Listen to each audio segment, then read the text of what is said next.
boa noite a todos. É com muita satisfação que temos mais um webinar nessa semana especial comemorativa dos 75 anos da ABMS. É uma prévia do que nós vamos ter ao longo de todo esse ano.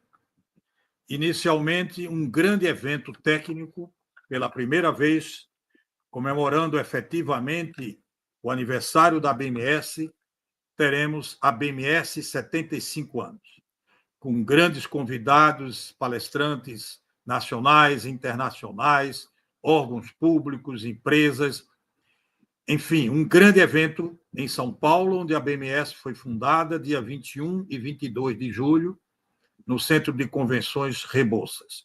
Convido a todos para estarem presentes nesse grande encontro, onde teremos também a apresentação de todos os produtos relativos a esta grande comemoração.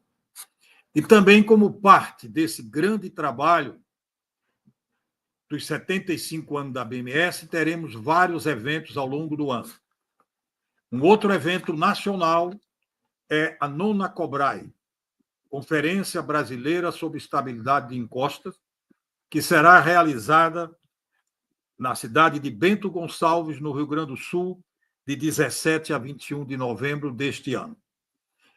Todos nós sabemos do grande acontecimento que ocorreu no estado do Rio Grande do Sul e, portanto, esse tema, movimento de massa, o tema que será apresentado hoje à noite pelo esse nosso grande amigo especialista, professor Serge Leroueil, é um tema que será tratado intensamente nos dois eventos, na ABMS 75 anos e na 9ª Cobrae.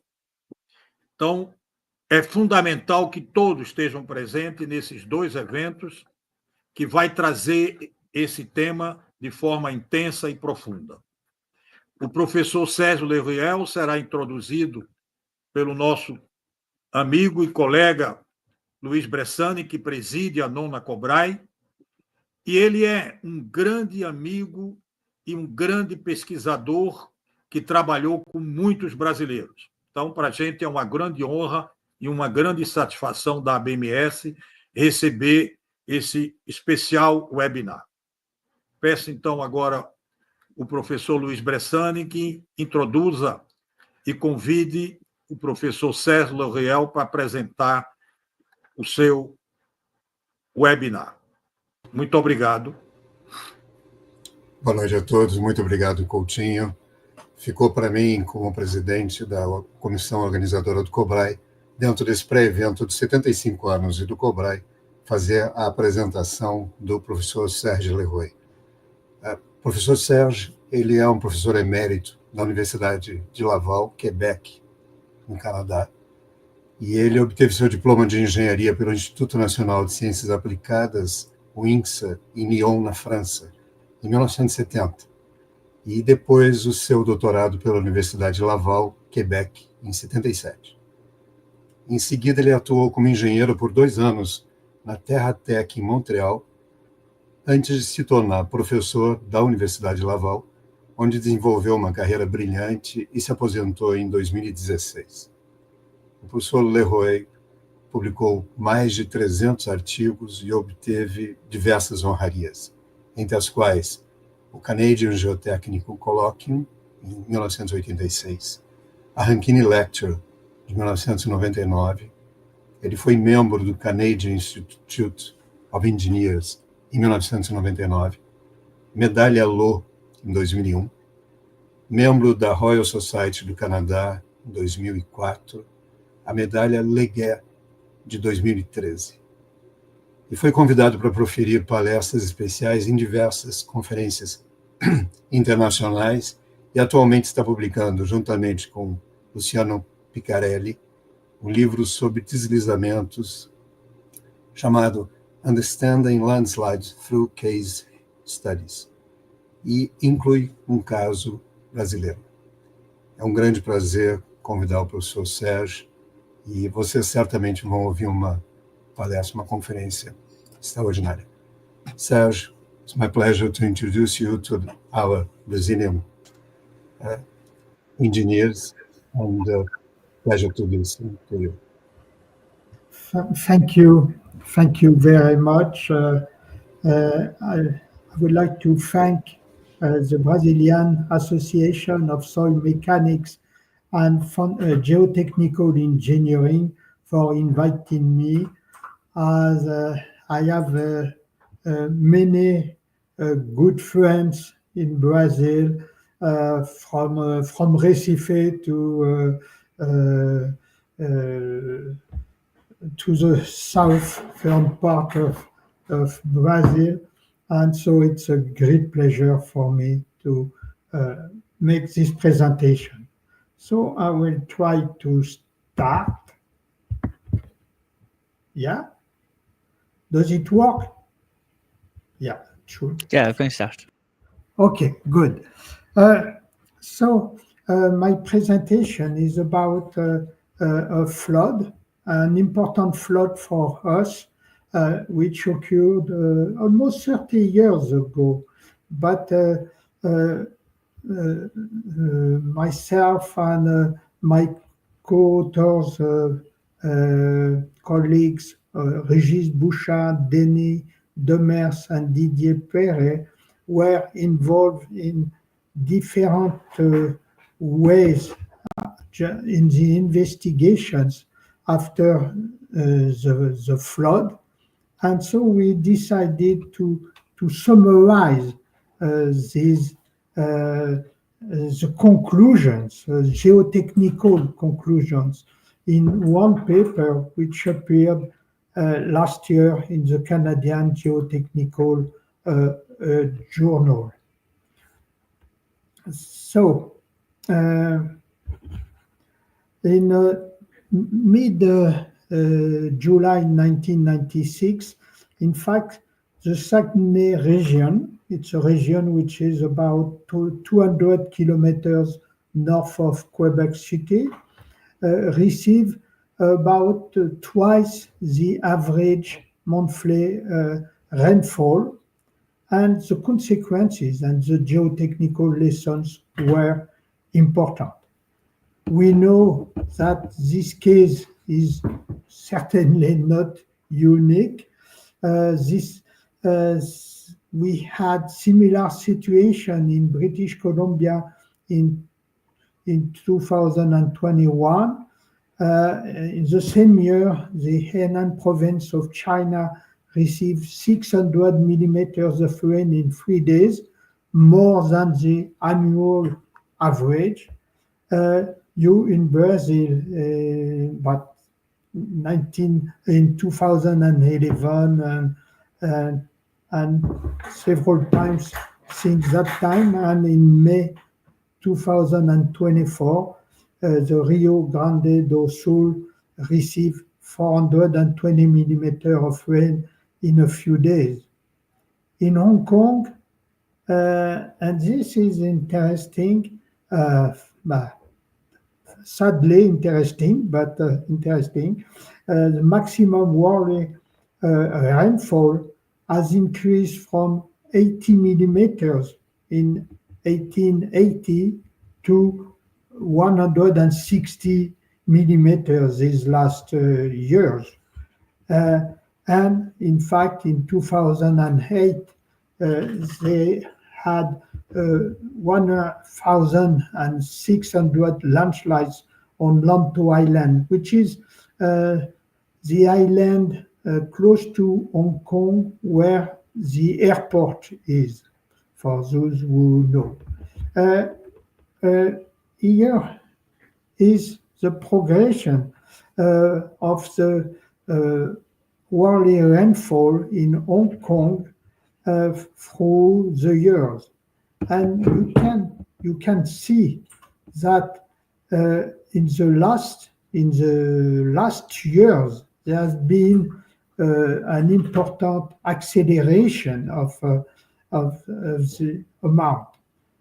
In fact, there is some logic. In fact, the temperature increasing, the evaporation increasing, there is more water in the cloud, and when it falls, so the amount of water is more important. So it's important, these aspects are important, and we have to consider these more and more. Okay, I will talk about the Saguenay flood. In fact, we have the, let me take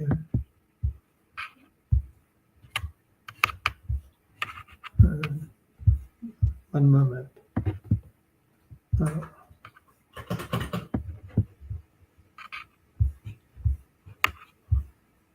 Up here. Okay, we have le pointeur, s'il te plaît. Oui. Le pointeur à gauche. Oui, mais j'arrive pas. Clique sur le pointeur latéral. Okay. Okay. Here I am. So we have the St. Lawrence River here with Quebec City here. In fact, the flood reached all the north coast of the St. Lawrence River, but particularly this part where the main geotechnical problems were. So that's the area that we will consider today. Okay, we have it here. There is the main city, Chicoutimi, here. We have Lake Saint-Jean, Saint-Jean Lake, and the water flows into the Saguenay River, and then into the Saguenay Fjord. We also have a bay here called Haha Bay, with its water going to the Saguenay Fjord. This fjord is reaching the St. Lawrence River here. In fact, a lot of water fell in this part, in the southern part of the Saguenay River, and we have several rivers which have been affected, and I will talk about. We have the river Haha here, with at the top there is a Haha Lake. I will talk about it later on. We have the Hamas River here, which both are going into the Bay Haha. There is a du Moulin River, which goes directly in the Saguenay. And we have here the Kenogami Lake. This lake receives a lot of water from the southern part, so from the mountains. And this water then goes into Chicoutimi River, I will talk about also, and Osable River, and also a small creek somewhere in between. So that's the geography of the region. Now, when we talk about heavy rainfall, in fact, part of it is going into infiltration, increase in pore pressure in soils, and possibly landslides. And there is a part of the rainfall which is runoff, and this runoff will affect infrastructures directly, and infrastructures along the rivers, such as bridges, dams, and so on. And also there is erosion of the river banks, the topography of the river, which is affected. And finally, all the sediments are going into water, in our case, Haha Bay and Saguenay Fjord. So that's the general story. In fact, within a few days, we had everything. So the outline of my presentation is as follows. Geology and geotechnical characteristics, meteorological event, the events as observed, so something factual, and then some details about geotechnical aspects before going to the conclusions. When we talk about the Saguenay area, in fact, it's a graben which is between mountains on the north and on the south, and which is between two major falls. We could say 13,000 years ago, this area was covered by ice. But the ice melted and the glaciers went north, so that this area, all this area, was invaded by the sea. We called it sea, La Flamme Sea, but does not matter. Okay, so locally what we get glacial tilts, which we get fluvio-glacial sediments, which get marine, I would say, silty clay and silts from marine origin, and finally some fluvio sediments like sand on the top. So the main material for us here, the most important, is the clay, the silty clay. Here is a geotechnical profile, which has been taken along the Chicoutimi River, and we can see several things. First, you have the piezocone profile here, the QT profile, and you see that it's oscillating. It's because the clay, the silty clay, is laminated here. Otherwise, the underhead shear strength at that location is typically around 100 kPa, and we see that the same clay has a water content which is higher than the liquid limit, say below the crust. The water content is always above the liquid limit. So that means that the remolded strength is quite small, while the intact strength is quite high, with the result that these clays are highly sensitive, with sensitivities which could vary between 100 and 1,000. So it's very high.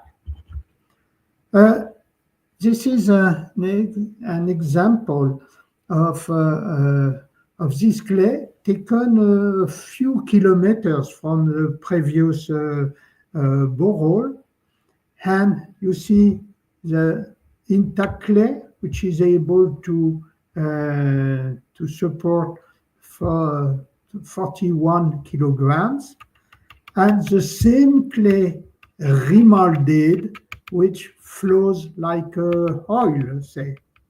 So you imagine that the sensitivity is quite important. As for the crust, in fact, the crust is weathered, affected by thaw and frost, affected by wetting and drying. And so the crust is made of small cubes, typical of a few millimeters as a side.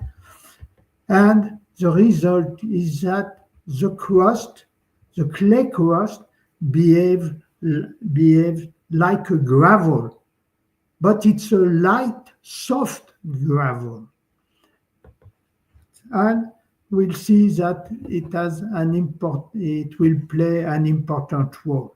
One characteristic is that the hydraulic conductivity is quite high compared to the hydraulic conductivity of the clay below.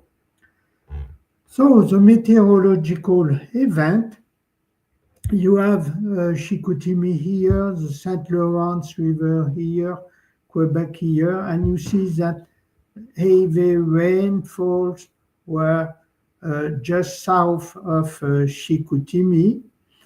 And here on the right of the slide, you have first the average monthly rainfall, which is typically 110 millimeters. And you can see that in the first part of the month, so from the 1st to the 18th, in fact, it rained more than the average during the whole month of July. That's for the month of July. And then we had the event, the 19 and 20, which increased the quantity of water which fell over the area. Here we have some details on the cumulative rainfall. Here, that's A. Okay, A is here. You have about 160 millimeters within 20 hours. At B and C, it's the same amount in 30 hours, but that's C here. But if we look at D, which is only 25 kilometers from C, in fact, the quantity of rain is about 280 millimeters. So it's highly variable, or it was highly variable. But you can see already that, in fact, the climatic conditions we have here, and also the geotechnical conditions we have, are very different from what you are used to in Brazil. But however, I hope that this presentation could be useful and of interest. The events as observed, so that's factual, I will say. So on Thursday 18, heavy rainfall forecasted. On Friday 19, heavy rainfall the entire day with some landslides, some roads were closed, and some people were evacuated. On the Saturday, the 20th, early in the morning, there was a small dike,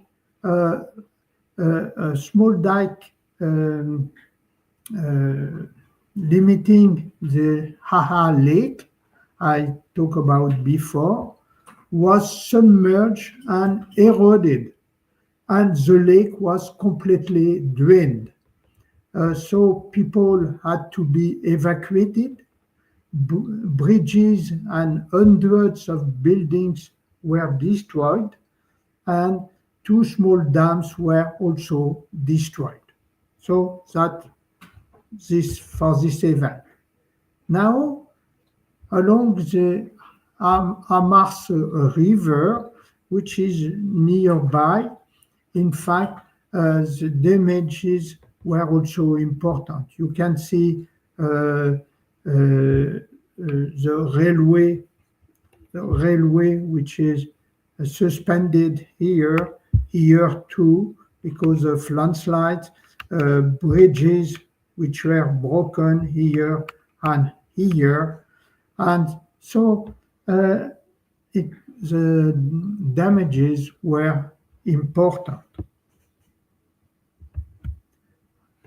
From the July 19th to the 21st, we had about 1,000 landslides. In fact, most of these landslides were in the clay crust. That means that they were very shallow, but we had a lot of landslides, about 1,000. Along the Amars River, there was a meander which has been cut off due to the flood, and because of this, the flow velocity here increased a lot, and so the stability of the banks, especially upstream, the banks were of clay, sensitive clay, so these banks had to be protected. And for this photograph taken after the flood, you can see here that the banks have been protected. Okay, and the lake Kenogami. The Kenogami Lake, as I told you, was receiving water from the mountains here, and this water was going in the Chicoutimi River here, in the Osebol River here, and also in a small creek here. And along these rivers, there were small dams, which had been built. Which had been built on rock at the top of waterfalls, and so the people were producing some electricity. So it's a small dam here, and you can see the trees and the house here. And so that was a nice photograph taken before the event, and this is the same area after the event. You can see here the trees and the house and the dam, which is dry. And so the water, in fact, overtopped the abutment of the dam and eroded it and created a new valley. And this kind of thing occurred 7 times. 7 times we had water overtopping an abutment and creating a new valley. So that's one. That's the Chute Garneau Dam. This is a busy dam. So the dam is here, and here it was naturally closed, but due to the flood, in fact, the river created a new valley and is passing near on the side of the dam. In this case, you can see that erosion went quite close to the factory here. You can see also that the banks which are in sensitive clays are essentially vertical. We could see that here too. You see, it's essentially vertical. I will explain later on.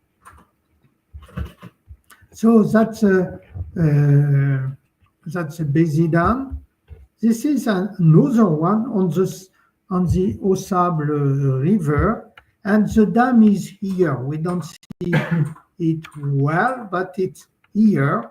And the same thing, the water overtopped the abutment and created a new valley. So the dam seems stupid, say maybe 15 meters above the water level.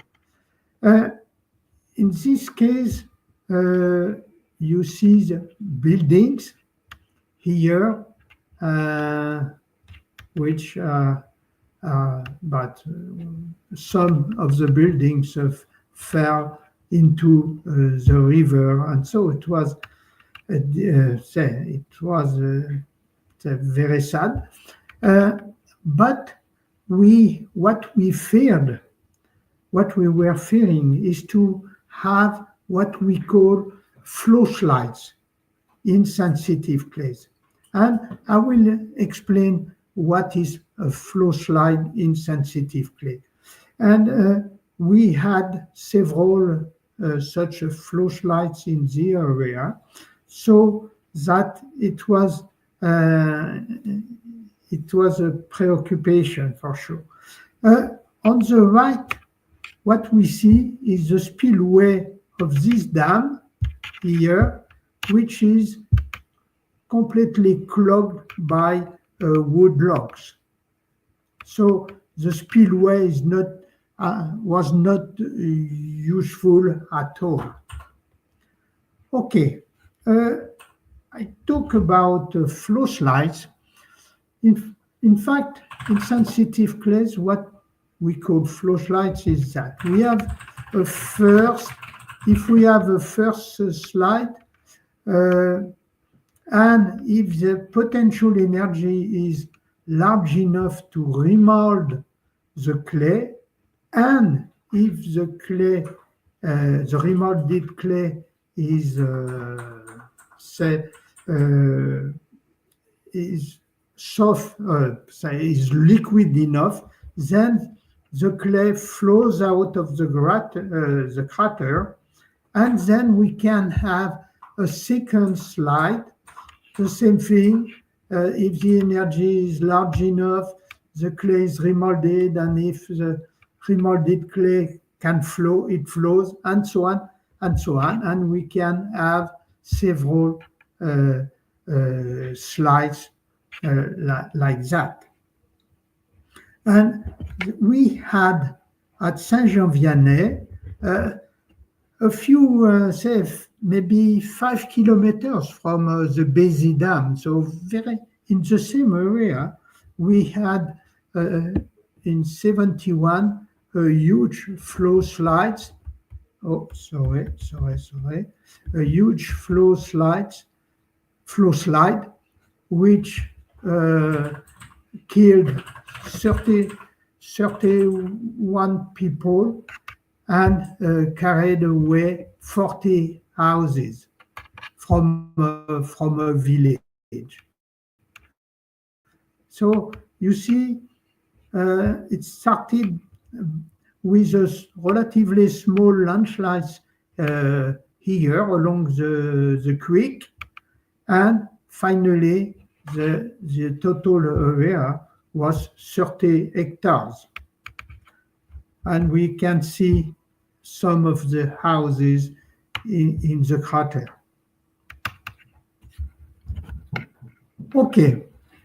Another thing is that many roads have been, and mostly culverts have been have been broken and destroyed this way. What was happening, and especially for the small creek, which became a river, in fact, the water, the small creek was crossing several roads, and the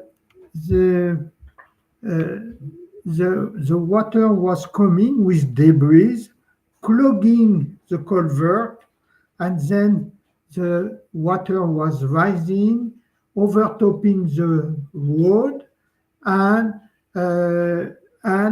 starting eroding the road and progressively destroyed that road.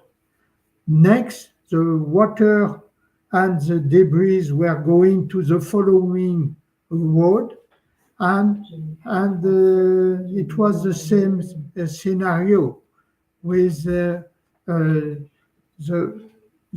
culvert being clogged and the water rising and the water overtopping the road and so on. So many cases like that. And so on Monday 22nd, many businesses and plants were closed because they were damaged or because of lack of water or electricity. And during the 22nd to the 24th, the erosion front upstream of Pont Arnaud Dam progressed at a speed of 200 meters per day, but fortunately stopped just before the motorway. And finally, on the Wednesday 24, the lateral erosion of the Chicoutimi River attacked a water plant and finally destroyed it in the evening. And that was the end of the event. So, consequences. 50 towns and villages flooded, 500 houses destroyed, 1,200 houses damaged, 16,000 people evacuated, and 10 casualties. But very, very fortunately, we were very lucky to have only 2 in the Saguenay region. Also, 1,000 landslides, businesses and factories closed, infrastructure such as roads, bridges, railways were destroyed, a dike was destroyed and a reservoir drained, 7 dams were bypassed, and the damages were for a cost of about 1.5 billion. That's a very expensive experiment, but we should try to learn from such experiment, and so it's what we try to do. So geotechnical aspects now. We had landslides, and here we have some landslides were observed, and here we have the period of occurrence of landslides. Here in red. And what we can see is that its landslides started, once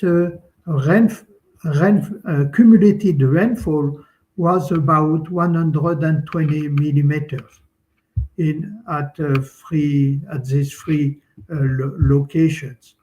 And so that's one thing interesting. Another thing which has been observed in before in Brazil, in the Bahia area, I remember, is that we had landslides even after the rain had stopped. Yeah. Okay, so that's one thing. The second, okay, most of the landslides, as I said before, were shallow landslides affecting the crust. Not all, but most of the landslides were like that.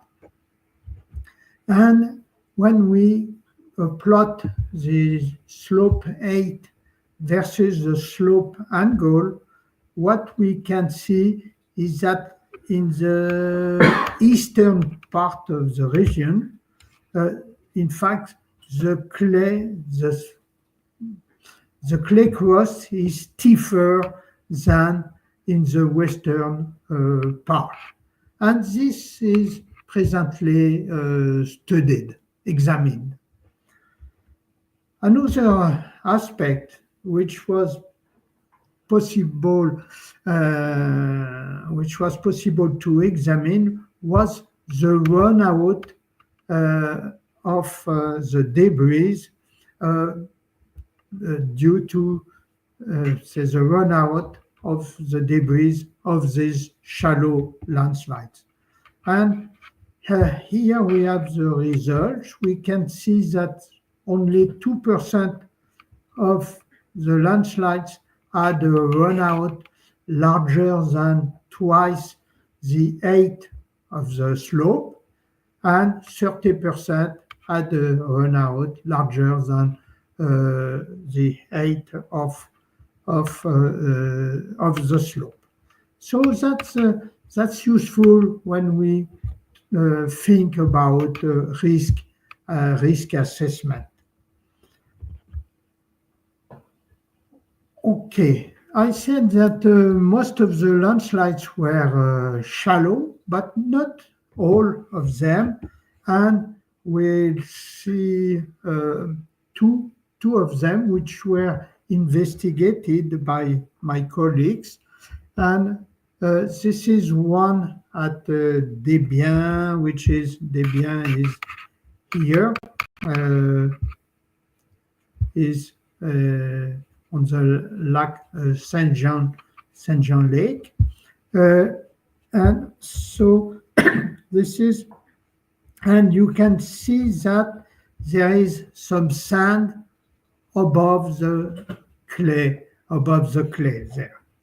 In fact, these slopes had been analyzed in early 80s, and it was found at that time that the water table was always close to the interface between the sand and the clay.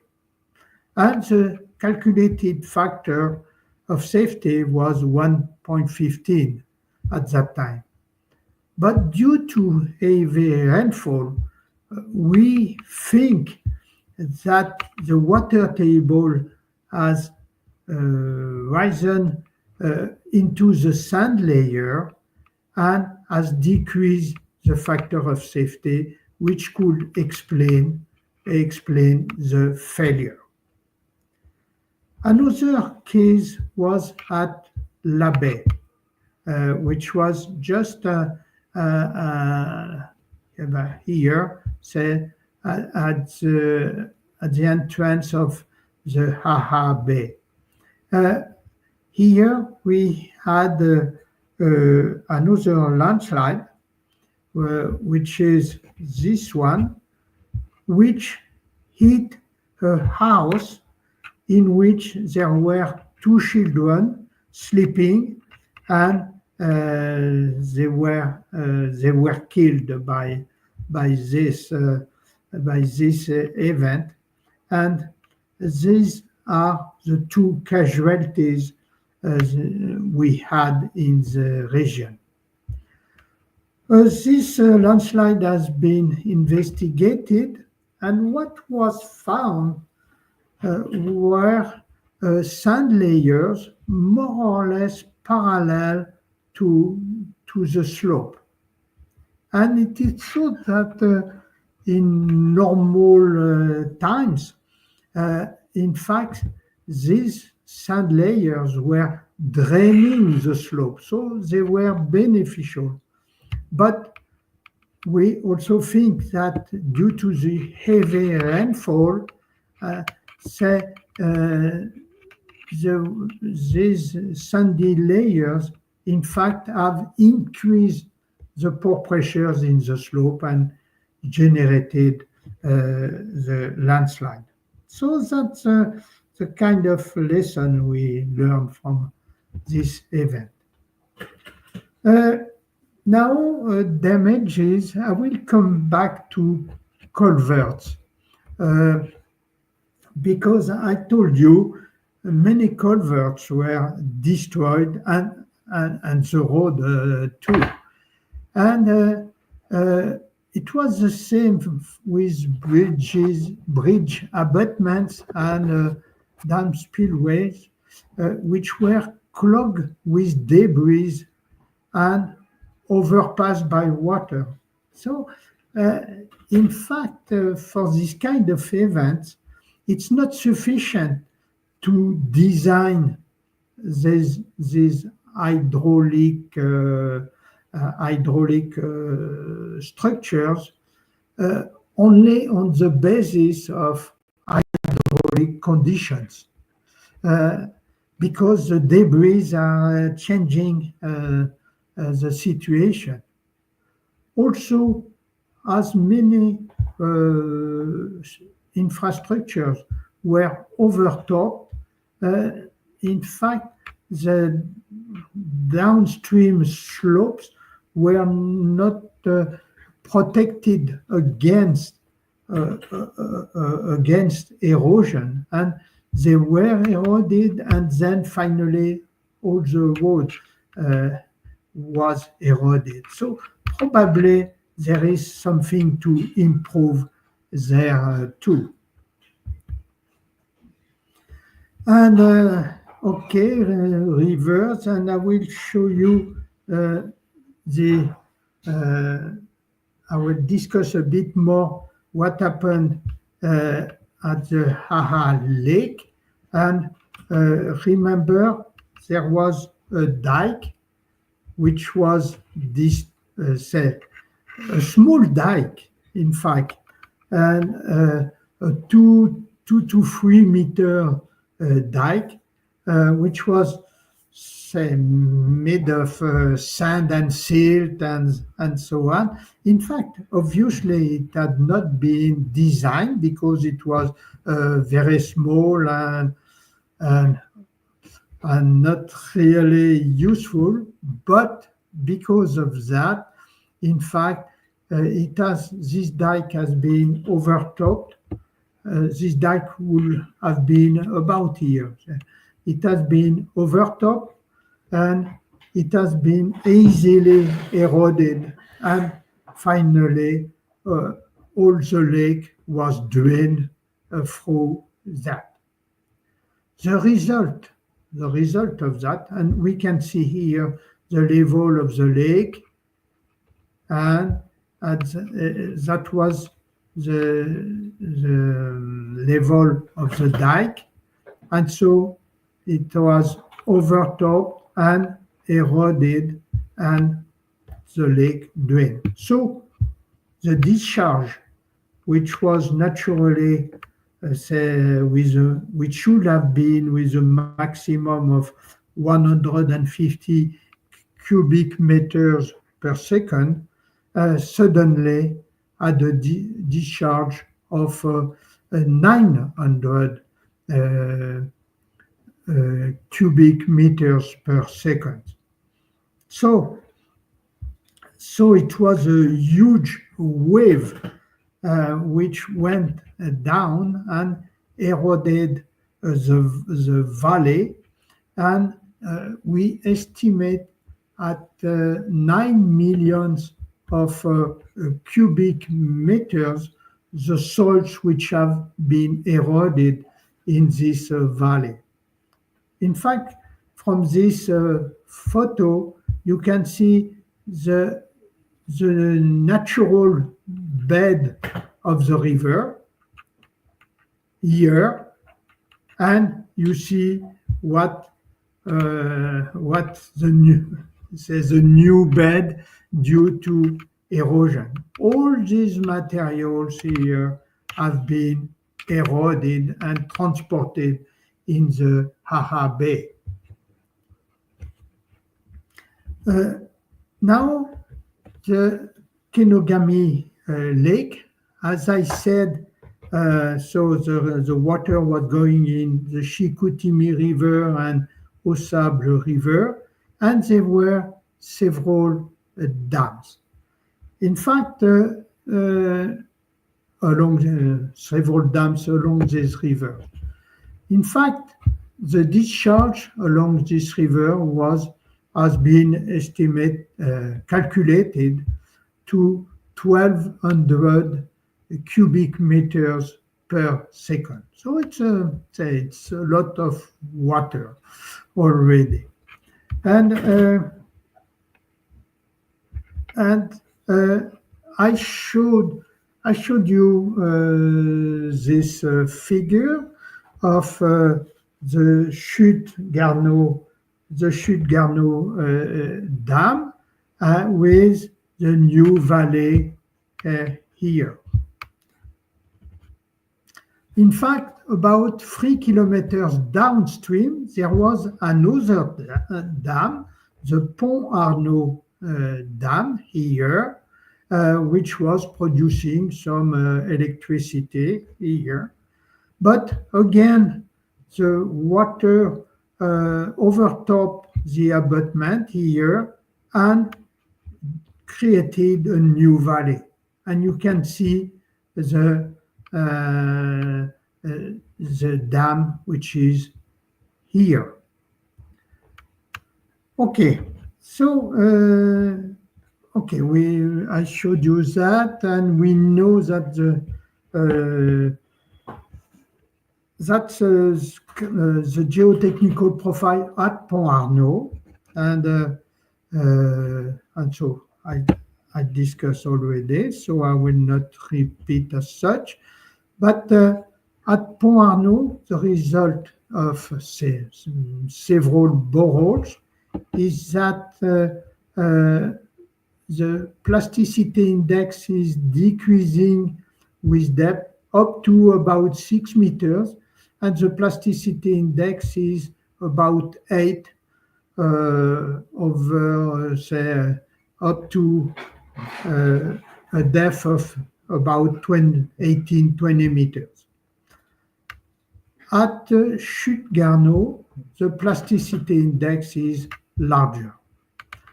As a result of that, in fact, if we look at the liquidity index, you can see that at Chute Garneau, on the right bank, in fact, the black dots, the liquidity index is about 0.9.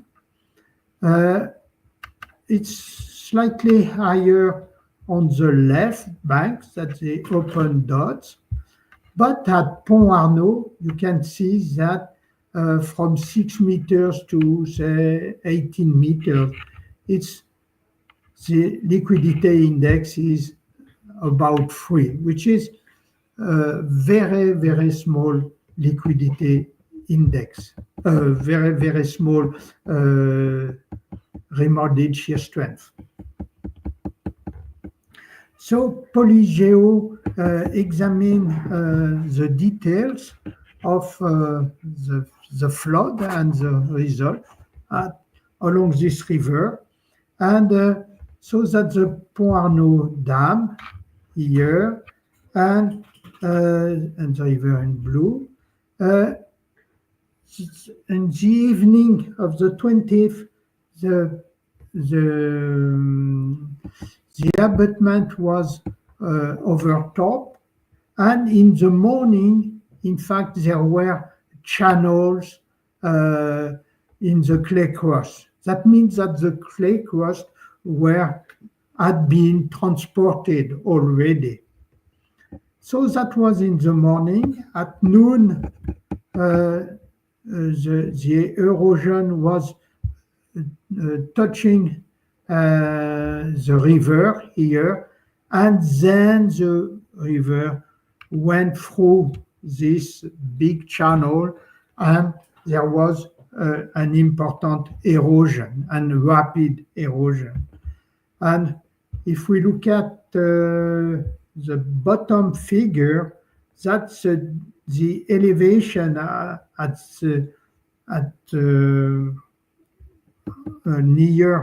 near the Pont Arnaud Dam, and you can see that at noon, in fact, the water level is decreasing extremely rapidly. And then the erosion progressed very rapidly at a velocity of 200 meters per day. Hopefully, unfortunately, I should say, the erosion stopped before the bridge, which I think was founded on rock anyway. But that's that. At Pont Arnaud, we had several small landslides, 3 small landslides, but the analysis showed that we were very close to the possibility to have flow slides. So we were very, very critical, but fortunately, we did not have flow slides. Now, Chute Garneau, the dam is here, and again, the water eroded the clay crust, which is this light and soft gravel, so very erodible material. But then the erosion progressed slowly, and in fact, the flow was shared between the dam as such and the bridge here. And it's only after the 24th that the erosion progressed rapidly. So we had 3 types of erosion. Erosion of the clay crust, erosion of the riverbed, and lateral erosion. For the clay crust, as I said, in fact, it's a granular material, but a light granular material. So it's extremely erodible. And that's okay for the clay crust. Now, for the riverbed. In fact, the riverbed was not eroded as such. It was not eroded, say it was not lowered by the water flow as such. And it's because the Canadian clays are structured, bonded, and they have a high resistance to erosion. And this has been studied by Lefebvre et al.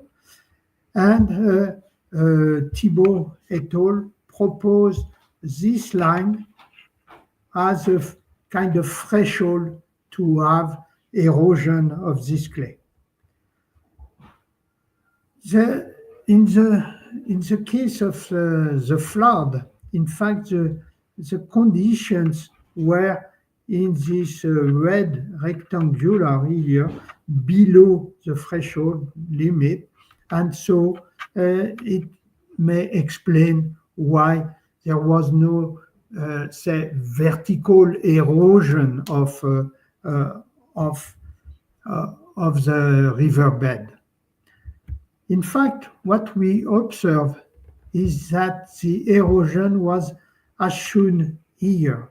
In fact, it started from downstream and it was progressively regressing using, in fact, the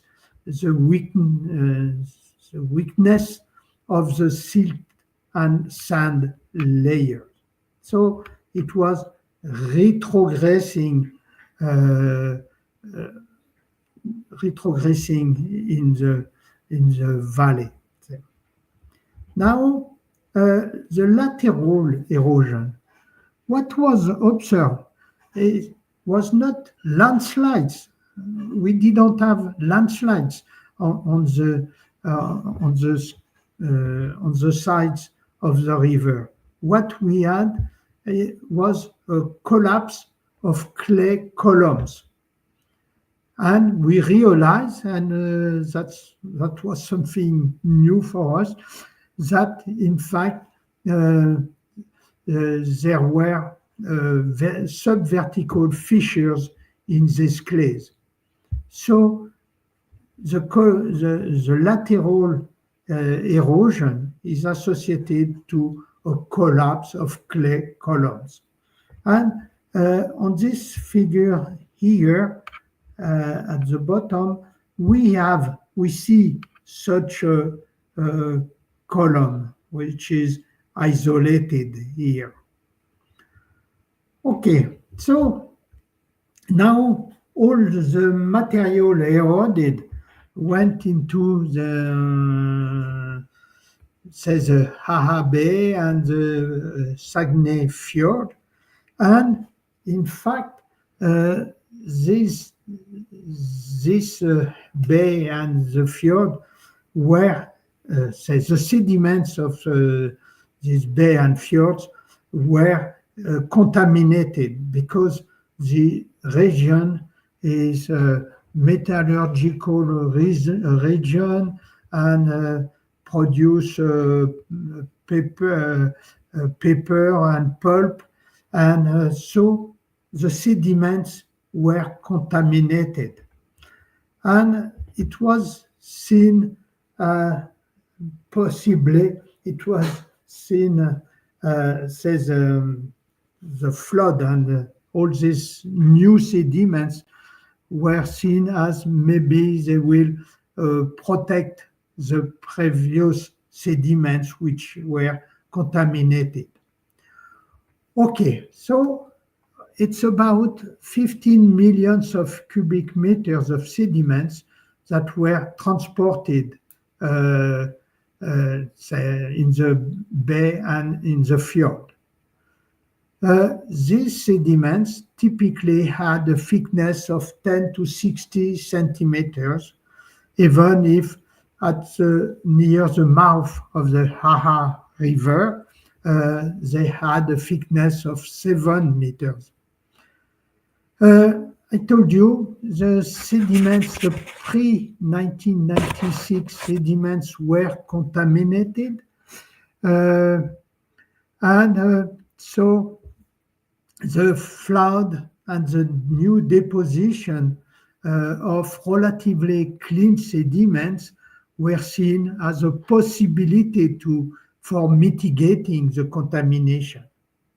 And an important research project was undertaken to examine this aspect.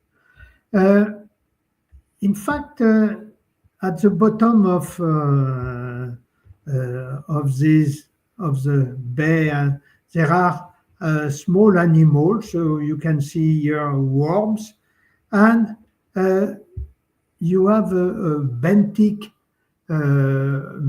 fauna which is living there. What we observe, but first I should explain. Here, that's in the middle of the bay. We have the pre-1996 sediments and the 1996 layer. Here, the same pre-1996 and and the 1996 layer. What we see here is the percentage of bioturbation structures. That means the holes, the percentage of the volumes made of holes made by these animals.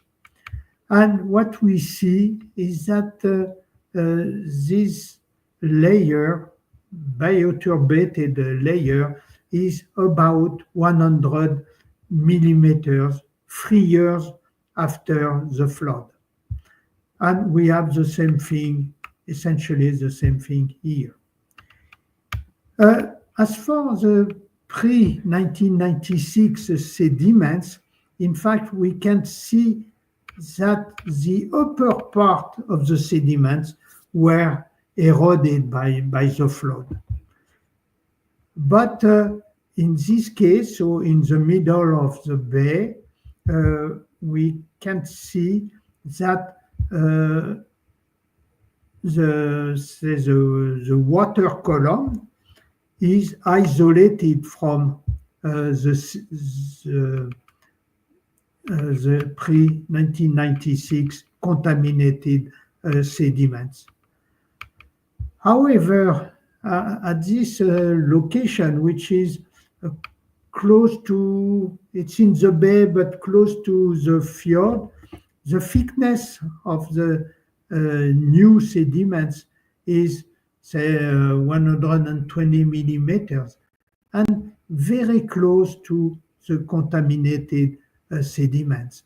So the layer, the new layer, is probably not, or will probably not protect the contaminated sediments on the long term.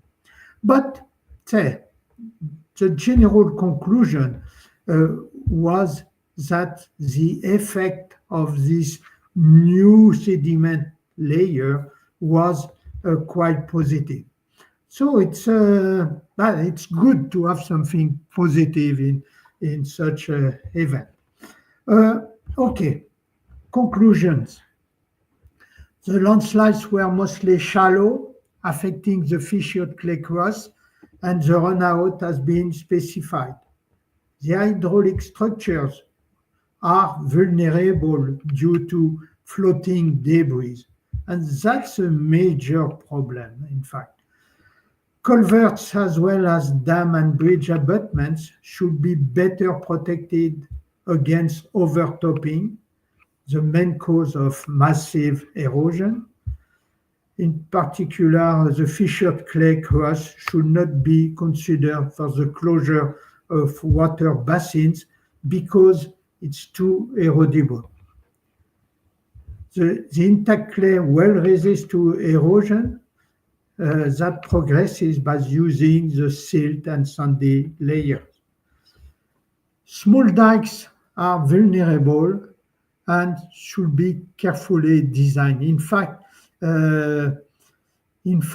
it's not because the dike is small that it should be neglected.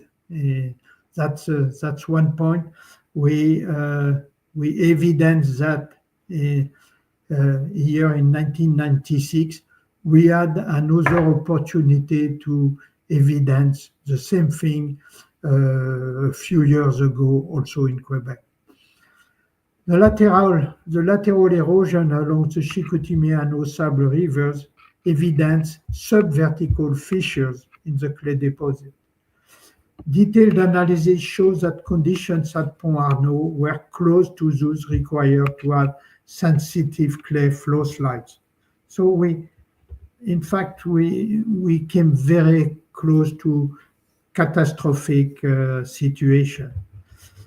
And the sediments transported in the bay and the fjord covered the contaminated sediments and improved at least the situation. So that's the end. Obrigado. Thank you. Merci.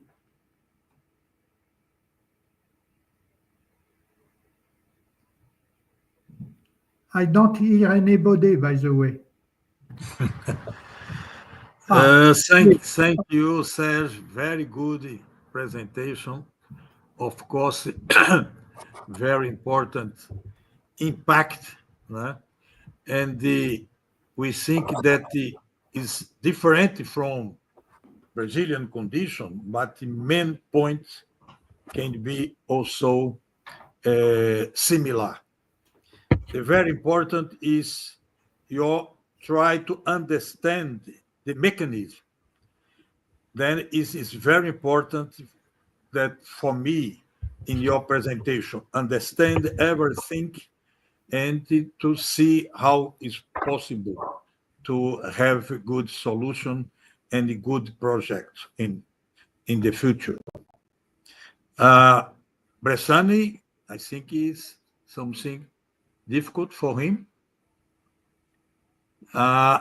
We have one question and comment from Marcos Futai, giving congratulations for you, of course, and ask about considering the difference in soil types and environmental condition, and compare the magnitude here and magnitude, cause, and consequence of the disaster.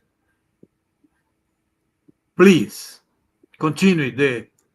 I am sure that your study in Canada and would offer valuable lesson for Brazil. Could you comment something? No, it's Serge, about of course we can have difference, but we could show that the general disaster was very similar, for example, for Rio Grande do Sul. More than 1,000 landslide, many area inundated, many infrastructure which have problem. The general condition was very similar. Could you make some comment, please? Yes, I obviously say the soils are different and climatic conditions are different, but there are things we were not prepared to have, say, earthworks. No, not of earthworks, but infrastructures which could be overtopped. Says the dams had no problem, but says the water went on the side of the dam and eroded there, and there's that was not really thought, because in fact all the problems were coming mostly from this aspect. It was not thought that we could have water overtopping the abutments as such. But another thing which is certainly common to Brazil and here in Canada is the fact that when we have a flood like that, we have many debris which are transported by water, and these debris, which could be trees, houses, many things, in fact are clogging the culverts, are clogging the bridges, and so these hydraulic structures are not working properly. Mm-hmm. They have not been designed for that, and probably we should think about these aspects. Thank you. It's very good your comments. Bressani, welcome back. Thank you. I was hiding in the back. Well, Serge, the problem that you showed very well about the culverts and the bridges as well, it's exactly the same here. In Rio Grande do Sul, we have exactly the same problem. And we are discussing how to design the structures, especially because the standards, the Brazilian standards, say that you have to calculate the bridge based in a discharge, the design discharge, and how you move that from hydraulic to this. Have you tried something in Canada? Not to my knowledge, so I cannot say what's done, but I don't know. But one thing we geotechnical engineers can do is to at least protect the infrastructure in case of overtopping. Yeah, I understand. For the culverts in the roadways, it's quite right. But in the dams, maybe, if the dam. But for bridges, it's more difficult sometimes. And yes, but we had I didn't see this kind of thing, but we had problems with the abutments of bridges, which were also overtopped and eroded. Yeah. So we probably we should better protect these infrastructures against erosion. Right. And the other thing that called my attention is the debris, the trees especially, because they absolutely clog the bridge and push away the supports and collapse because of that. But how to collect them before the bridge so that the water continue to pass through? That's one idea that comes from Japan, for example. The Sabo works. We have to change completely the form of designing. That's the point. Yeah, but it's not easy in case of flood, because you should put a dam in front of the bridge. So. That's the trouble. Bressani, see the question of Futai from 90. And by the way, 1941. 1941. Oh, yes, this is a very good question, really. Please, Serge.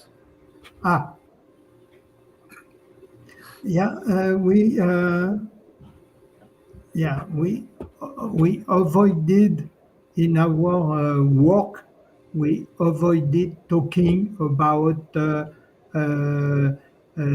protection of the population, responsibilities, because there were people responsible somewhere for some problems, and obviously we avoided to discuss that in our paper, because it was not the aim. But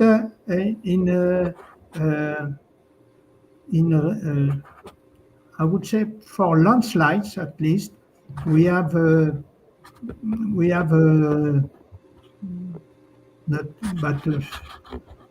how do we say, susceptibility. We have susceptibility maps, but in Quebec, the most important landslides are these huge flow slides or spreads, and we, for many decades, we have neglected the shallow landslides. So the shallow landslides affecting the clay crust. But now my colleagues at the Ministry of Transport and at the Université Laval are working on that. But it has been neglected up to recently. I suppose Serge, yeah. Serge, you show for us some important number of the increase of the rent in Hong Kong. Yeah. It's time more hourly Yeah. rent. In Brazil also, we are having more expressive intensive rent. Then how we can think about the new project or to reorganize our infrastructure with the new time. Yeah, I would like to know. Me too. million of dollars. Yeah, but not far away. Not no, not a long time ago. I remember when we said 20 years ago or 30 years ago, when we were thinking about landslides, we were saying the past guarantees the future. I see. Yes. It's not. Yes. It's not the It's not case. anymore. Not It's not anymore. Yeah. Because, We have to relearn. Yeah, but we don't know. It's this figure about Hong Kong. I don't know exactly, but the tendency there is a rapid increase in the say in the hourly maximum hourly rainfall. Yep. Rapidly increase. So I don't know where we are going, in fact, but it should.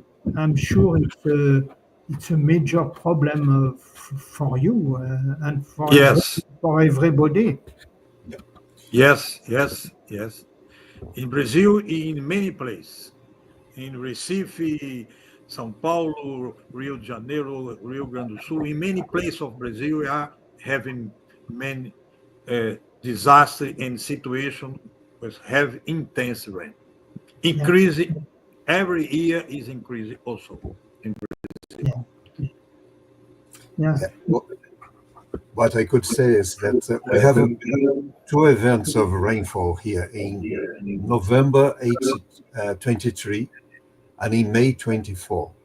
The difference in the rainfall was quite large, but the main difference was the intensity. And in November, we have some numbers of slope stability. In May, we have 16,000. It was a complete disaster because of that concentration in a very large area, concentration of intensity. The slopes failed completely, almost in 2 days. In less than 2 days, everything happened. And one thing that called my attention, you talk about the shallow landslides, and the shallow affects the trees. So that is probably the reason you have so many trees there, because it cuts just the surface. Yes, that's part of the problem. Surely. And we had too many trees here as well, a lot. Yeah. Exactly the same figures. Well, I asked the people to put the questions here because I have one or two more. I'll wait for you. Call my attention that you didn't have flow landslides. Can you explain why it didn't happen in the soft clays, in the quick clays? Sorry, would you? You showed that you didn't have the quick clay slides. Very few of them. during this event. Yeah. Is that because you have not the geometry to fail it? But it's the difficult question. That is why I ask. But there are several reasons. Is that a short, relatively short rainfall event doesn't influence the pore pressures at depth. Right. So that's one thing, and so that's one thing.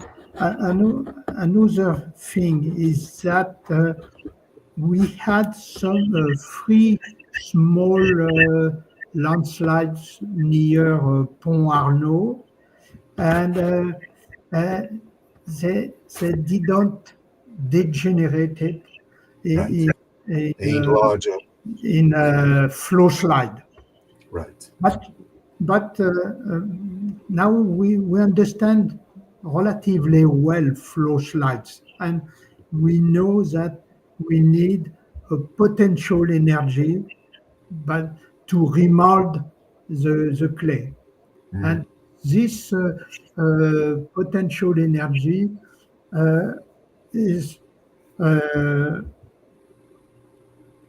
depends on the plasticity of the soil and on the strength, underage strength of the clay.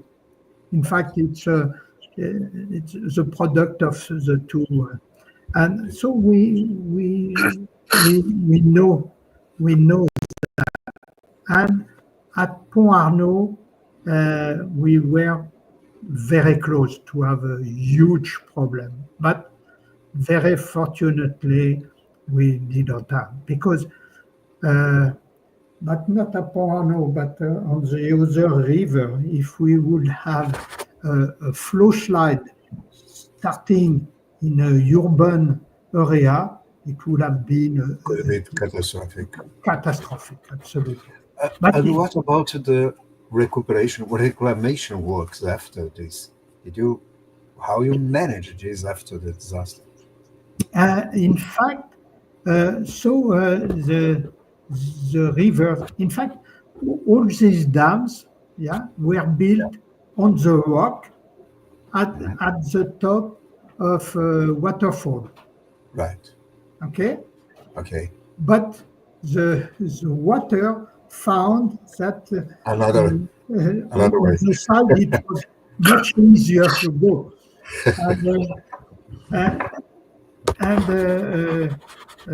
so where I was going? So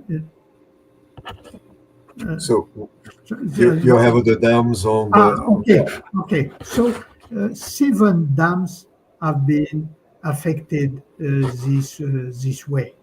7.